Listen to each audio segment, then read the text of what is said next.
Una, Crimea, pagkatapos ang natitirang bahagi ng Ukraine.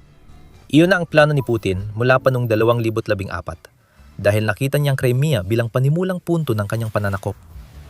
Lahat ay nagsimula sa Crimea. At ngayon ay matatapos din ito sa Crimea. May biglang nagbago sa peninsula at winasak nito ang lahat ng plano na ginawa ni Putin.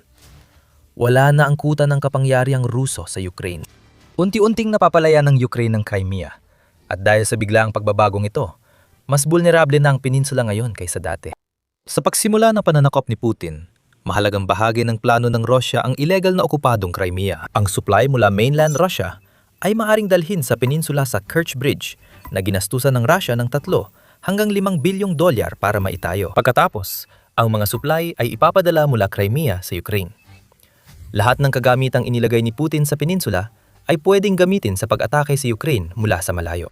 Napakasimple lang ng lahat. Susi ang Crimea sa estratehiya ng Russia sa silangang Ukraine. Kahit ang pinakamagandang plano ay maaring masira kapag minamaliit ang kalaban at ginagawa na ito ni Putin mula 2014. Alam na ng Ukraine kung paano gagamitin ni Putin ang Crimea mula nang sinakop ito ng Russia. Kahit matunog sa balita, mula 2022, ang aksyon ng Ukraine laban sa Russia sa Crimea, matagal lang pinaghahandaan at unti-unting binubuo ng Ukraine ang kampanya para mabawi ang Crimea mula nang aneksahin ito ng Russia. Ayon sa National Interest, mula 2016 pa hinihikayat na ng intelihensya ng Ukraine ang mas agresibong aksyon kontra pananakop ng Russia. Dapat makialam ang US para mapaalis ang Russia ayon sa Ukraine. Tumanggi ang US. Ayaw tawirin ng US ang pulang linyang yon dahil takot sila sa posibleng eskalasyon mula Russia. Kaya Ukraine na mismo ang kumilos. Isang pangkat na intelihensyang militar ng Ukraine na pinamumunuan ni Kirilo Budanov na ngayon pinuno ng opisina ng Pangulo ang nag-organisa ng lihim na pagsalakay sa Crimea noong Agosto 2016. Tumagal mula Agosto, 6 hanggang 8 ang operasyon ay kinabibilangan ng isang grupo ng 5 opisyal ng Special Forces na lumapag sa kanlurang baybayin ng Crimea upang maghatid ng mga pampasabog at iba pang kagamitan sa isang espesyal na itinalagang lugar malapit sa mga pasilidad ng Russia sa peninsula. Pinili ang mga pasilidad na yon dahil alam ng Ukraine na gagamitin ito ng Russia sa susunod na pananakop. Sa kasamaang palad, nabigo ang Ukraine sa pagsalakay. Nadiskubre ang isang miyembro ng koponan ni Budanov kaya umatras ang Ukraine. Ngunit nagkaroon ng sagupaan na ikinamatay ng ilang tauhan ng Russia. Pinunan ng US at Russia ang Ukraine sa kanilang ginawa. Ayon sa ulat, binalaan ni Joe Biden, no'y pangalawang pangulo ng US, ang Ukraine na huwag nang ulitin ito. Ayon kay Putin, na naniniwalang naipakita ng pagsalakay ang kahinaan ng Ukraine, hindi palalampasin ng Russia ang ganitong mga bagay. Ang hindi napansin ni Putin ay nagpadala ng malinaw na mensahe ang Ukraine sa pamamagitan ng pagsalakay na ito. Hindi basta-basta bibitiw ang Ukraine sa laban para sa Crimea. Nabigo man ang pagsalakay noong Agosto 2016. Ito ang nagpasimula ng mga kaganapang nagpahina sa kontrol ni Putin sa Crimea. Ang mabilis na pagbabago ngayon ay dulot ng magkakasunod na pangyayari. Dahil sa pagbabagong ito, napilitan si Putin pumili. Isuko ang Crimea o matalo sa pananakop ng mainland Ukraine. Noong Pebrero 2022, nagsimula na ang malawakang pananakop na inasahan ng Ukraine. At naniniwala pa rin si Putin na kontrolado niya ang Crimea. Arogante si Putin. Akala niya nalampasan na ng Russia ang pinakamalakas na atake ng Ukraine sa peninsula, 6 na taon ang nakaraan. Habang naglulunsad ng gulo ang mga sundalong Ruso sa timog at silangan ng Ukraine, nananatiling ligtas ang Crimea. Walang totoong hukbong dagat ang Ukraine na may pagmamalaki. Ang Black Sea Fleet ang nagbabantay sa mga tubig na pinagbulan ng pangalan nito at ang nag-iisang rutang panlupa papasok ng Crimea ay maaari lamang lusubin kung handang isakripisyo ng Ukraine ang 10,000 kung hindi man daan-daang libo ng kanilang mga sundalo sa pamamagitan ng pagpapadala sa kanila sa isang tiyak na patibong ng kamatayan. Mabilis na tumatawid ang mga kagamitan at tropa sa Kerch Bridge papuntang Crimea para sumugod sa Ukraine at mukhang maayos ang plano ni Putin. Ngunit bigla nagbago ang lahat. Ang Kerch Bridge, simbolo ng tagumpay ng Russia sa Crimea ayon kay Putin, ay tinarget ng bansang walang sariling hukbong dagat. Sa isang malamig na umaga ng Oktubre 2022, tila normal lang ang lahat sa 12 milyang tulay na karaniwang dinadaanan ng humigit kumulang 15,000 sasakyan bawat araw. Maganang trapiko ng maagang umaga, bagamat inaasahang dadami ito habang lumilipas ang araw. Kaya namin sinabing dadami sana ito dahil may ibang plano ang Ukraine. Habang papunta sa Crimea ang isang tren na may gasolina, sumabog ang truck sa tulay ng Kerch.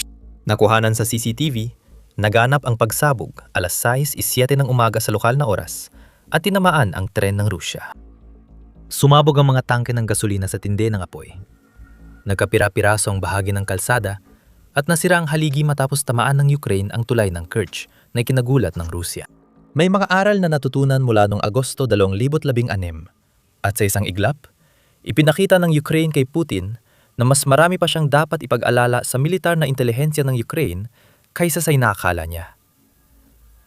Sa mga sumunod na taon, ilang beses pang tinarget ang tulay ng Kerch. Isang kasunod na pag-atake noong 2023 ang yumanig sa tulay. Makaraan ang 2 taon, naglagay ang security service ng Ukraine ng pampasabog sa ilalim ng tulay ng Kerch matapos ang ilang buwang operasyon. Sumabog ang mga pampasabog na yon noong Hunyo 2025, nagbigay ng mensahe kay Putin na hindi niya kayang protektahan ang tulay na napakahalaga sa kanya. Noong Mayo 4, 2026, napabalita na winasak ng mga sea drone ng Ukraine ang crew ng FSB boat na nagbabantay sa tulay ng Kerch bilang paghahanda sa susunod na pag-atake. Naguguluhan ang Russia habang masaya ang Ukraine at hinahayaan ang paranoia kasabay ng paglilibing sa siyam na marinero ng Russia. Ipinakita ng sunod-sunod na pag-atake sa tulay ng Kerch kay Putin na hindi ganon katatag ang kanyang kontrol sa Crimea. Isang bansang walang hukbong dagat ang tumama sa tulay na ginagamit ng Russia sa pagdadala ng mga sundalo at supply patawid sa tubig. Hindi dapat nangyari yon. Ang Crimea, ginamit sa pananakop ng mainland Ukraine na kompromiso na. Siguro inisip ni Putin, kahit paano, may Black Sea Fleet pa rin ang Russia. Maliban na lang, hindi na talaga. Gamit ang mga misil, mga drone panghimpapawid at patuloy na pinahuhusay ng mga drone pandagat, winasak ng Ukraine ang mga barkong pandigma ng Russia na dapat sanay nagbabantay sa lahat ng rutang pandagat papuntang Crimea. Nawasak ng Ukraine ang halos isang katlo ng Black Sea Fleet, kaya umatras ang natira mula sa base nito sa Sevastopol, Crimea. Nagtatago na lang ngayon ng mga barko ng Russia sa Novorossiysk, kung saan halos sa mga pangmalayuang pag-atake laban sa Ukraine, dalang ginagamit ang mga ito matapos mabigong kontrolin ang Black Sea. Isa pang piraso ng palaisipan ang nalagay na sa tamang pwesto sa pagpapalaya ng Crimea dahil sa kampanya ng Ukraine sa Black Sea. Mas bukas na ngayon ang mga daanan ng tubig kaysa dati, na lalo pang ginagawang vulnerable ang Crimea. Kahit kumpiyansa si Putin sa plano niya, isinasa katuparan ng Ukraine ang sarili nitong plano. Ayon sa national interest, binigang diin ni Ben Hodges, dating komander ng US Army sa Europa, kung ano dapat ang plano ng Ukraine mula umpisa. Ihiwalay muna ang Crimea, saka siguraduhin hindi ito magamit ng Russia bilang santuaryong militar. Ito rin ang ginawa ng Ukraine nitong mga taon. Ang pagtanggal ng Black Sea Fleet ay nagdulot na hindi na posible ang paglalakbay sa dagat, papunta at mula Crimea. Ang mga pag-atake sa Kerch Bridge ay nag-iwan sa Russia ng walang ibang pagpipilian, kundi itigil ang paggamit ng multibilyong dolyar na monumento ng kayabangan ni Putin para magpadala ng kagamitang militar papuntang Crimea. Noong Mayo 2024, iniulat ng Kyiv Independent na hindi na ginagamit ng Russia ang Kerch Bridge para sa supply ng kanilang mga tropa sa frontline. Dahil sa mga pag-atake ng Ukraine, naging masyado ng delikado na gawin yon. Na-isolate na ito. Ngayon, nagbago ng biglaan ang mga plano ni Putin para sa Crimea.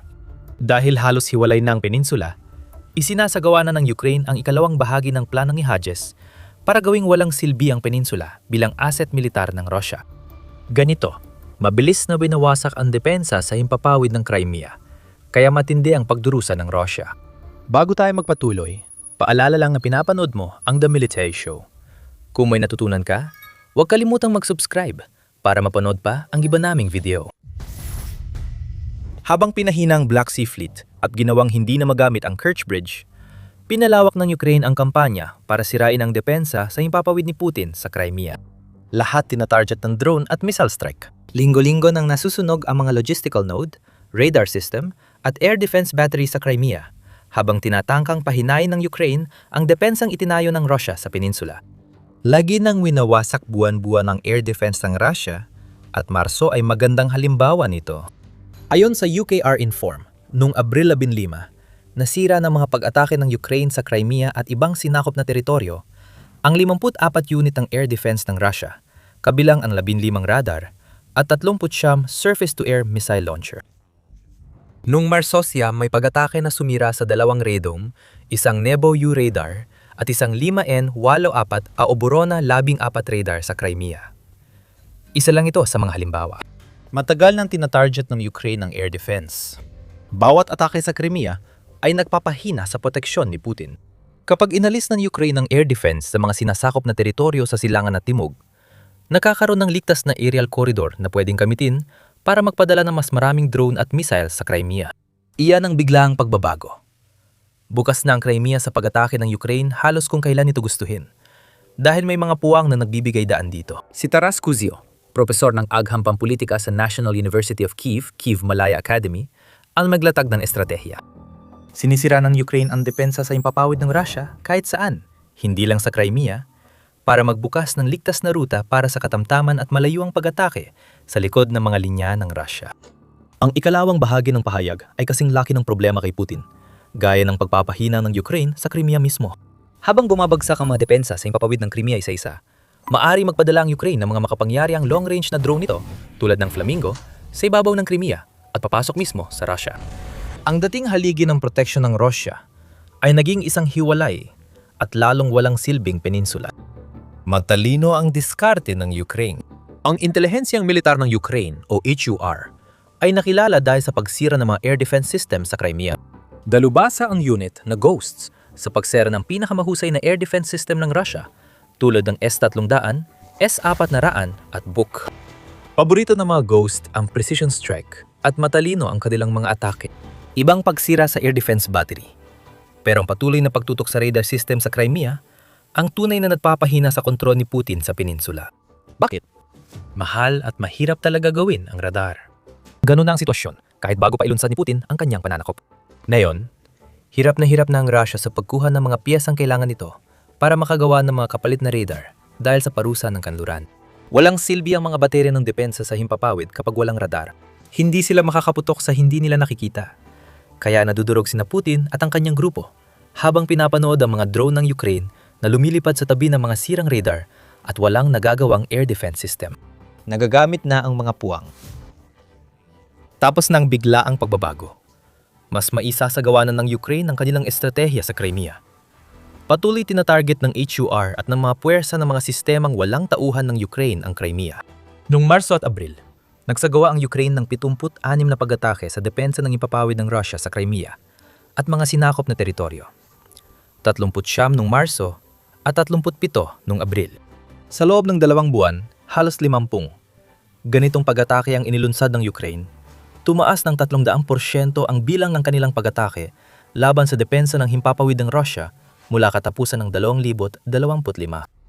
Pangunahing focus ng Ukraine ang Crimea sa pagbawi ng mga sinakop na teritoryo. Sa 173 pag-ataking natukoy ang lokasyon at nakumpirma ng Ukraine laban sa Russia sa mga teritoryo iyon, 100 ay sa Crimea ayon sa Tochny Collective. Ayon sa kolektibo, nakatutok ang Ukraine sa pagpapahina ng air defenses ng Crimea mula unang bahagi ng 2025 at lalo pa itong pinalakas habang papalapit ang kalagitnaan ng 2026. Makikita nating wala talagang sagot si Putin sa ginagawa ng Ukraine sa Crimea. Simple lang, kung may magagawa ang Russia tungkol sa mga pag-ataking ito, matagal na nitong ginawa. Unti-unting nasisira bawat buwan ang air defense ng Crimea at mas lalala pa ito para sa Russia. Ang mga ganitong uri ng pag-atake ay bahagi ng ikalawang bahagi ng plano ni Hodges na gawing walang silbi sa militar ang Crimea para sa Rusya. Pero mas pinapalalim pa ng Ukraine ang mga hakbang ito. Bukod sa pinipilit si Putin na bitawan ang kontrol niya sa Crimea sa pamamagitan ng tuloy-tuloy na mga pag-atake habang nilalayo ng paglaya, ginagamit na ngayon ng Ukraine ang kahinaan ng Crimea para makapagsagawa ng mga pag-atake sa mas malalim na bahagi ng Rusya. Dagdag pa, nababawasan na ang kakayahan ng Crimea na umatake. Naglulunsad ng mga drone at missile mula peninsula papuntang Ukraine. Habang dumarami ang bumabagsak na air defense, tinatarget na rin ang mga lugar at infrastruktura para sa mga atake. Nakikita na natin ito. Noong Abril 2, iniulat na tinamaan ng Ukraine ang isang paliparan sa Crimea at winasak ang base ng Orion drone at An-72P na eroplano. Noong huling bahagi ng Abril, inatake ng espesyal na puwersa ng Ukraine ang imbakan ng Iskander missile sa Crimea. Hindi ito mangyayari kung hindi nagbago ang pagkakayos ng depensa sa himpapawid ng Rusya. Mahina na ang proteksyon. Kaya bukas na target ang natitirang kagamitang militar ni Putin sa Crimea. Ano na ang lagay ng kontrol ni Putin sa Crimea ngayon? Kontrolado pa rin ng Russia ang peninsula, pero unti-unti nang nababawasan ang kontrol nila. Halos hindi na magamit ng militar ang Kerch Bridge. At ang Black Sea Fleet na dapat sana maglayag mula sa Crimea ay umalis na ng malayo sa peninsula. Ang tunay na dagok para sa Russia ay ang problema sa air defense. Nasusunog at naubos ang air defense battery, radar, at mga gamit na pinoprotektahan nila. Dahil dito, may totoong dilema si Putin. Suplayan o pabayaan?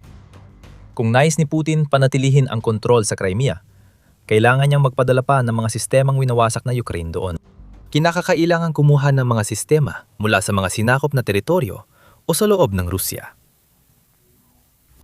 Mahalaga ang mga sistemang ito at, gaya ng napatunayan ng Ukraine, vulnerable. Ang air defense radar na dinala sa Crimea ay target agad ng Ukraine kinabukasan. Hindi rin gumagawa ang Rusya ng dagdag na sistema para palitan ang mga nawala nila roon. Nahirapan ang Rusya na gumawa ng kahit anong nangangailangan ng high-tech na mga bahagi, mula radar hanggang missile. Kaya karamihan ng mga kagamitan na napupunta sa Crimea ay galing sa mga imbakan. Sa huli, mauubos din ang mga reserba. Mawawalan ng depensa ang Crimea laban sa pag-atake ng Ukraine. Ang pangalawang opsyon para kay Putin ay tuluyang iwanan ng Crimea, kahit man lang sa papel nito bilang isang estratehikong base ng lohistika at armas. Gagawin nitong halos walang silbi ang Crimea pagdating sa pagtulong sa pananakop ng mainland Ukraine. Pero ang ibig sabihin nito ay maaaring mas tumagal pa ang mga kagamitan na basta na lang nasisira sa peninsula kung ilipat sa Russia o sa iba pang mga okupadong teritoryo. Ang malaking disbentahe nito ay ang hindi pagpapalit ng wasak na depensa ng Crimea ay iiwan ang mahigit 800,000 mamamayang Ruso na lumipat sa Crimea mula noong aneksasyon at 10,000 sundalong Ruso sa peninsula na ganap na nakahiwalay. Mayroon pa kaya sa kanilang gustong manatili kapag alam nilang kayang tamaan ng mga drone at misay ng Ukraine kahit kailan nila gustuhin? Kung susuplayan man niya o pababayaan ng Crimea, pinipinsala ni Putin ang kanyang pagsisikap sa digmaan. Maaring ihanda niya ang Crimea para sa paglaya o pahinay ng puwersa sa ibang lugar para ipagpatuloy ang proteksyon sa teritoryong target pa rin ng Ukraine. Ang sugdulang kabalintunaan na yon ay tila sampal kay Putin. Ang Crimea, kung saan nagsimula ang digmaan laban sa Ukraine, ay tila doon din ito magtatapos. At kapansin-pansin, may isang lalaki na nakakita ng lahat ng ito bago pa man mangyari. Noong Agosto 2022, nagtalumpati si Presidente Volodymyr Zelensky sa Crimea Platform tungkol sa layunin ng Ukraine na palayain ng Crimea. At may sinabi siyang nakaagaw ng aming pansin. Gusto kong linawin na para sa Ukraine, ang Crimea ay hindi simpleng teritoryo o pusta sa geopolitika. Taliwas sa pananaw ng isang estadong terorista. Para sa Ukraine, ang Crimea ay bahagi ng aming mga tao, ng aming lipunan.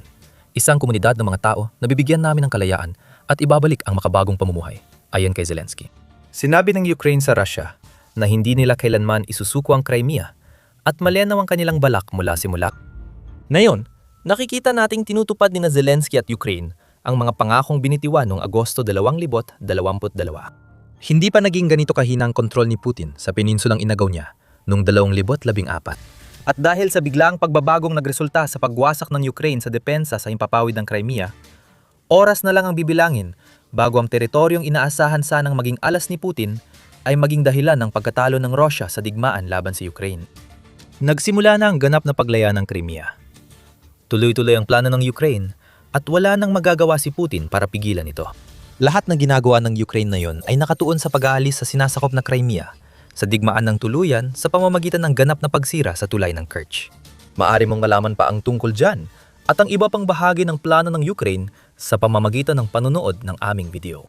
At kung nagustuhan mong video na ito, huwag kalimutang mag-subscribe sa The Military Show para mapanood pa ang iba naming mga ulat tungkol sa estratehiya ng Ukraine para sa peninsulang inaneksa ng Russia. At maraming salamat, gaya ng dati, sa panonood.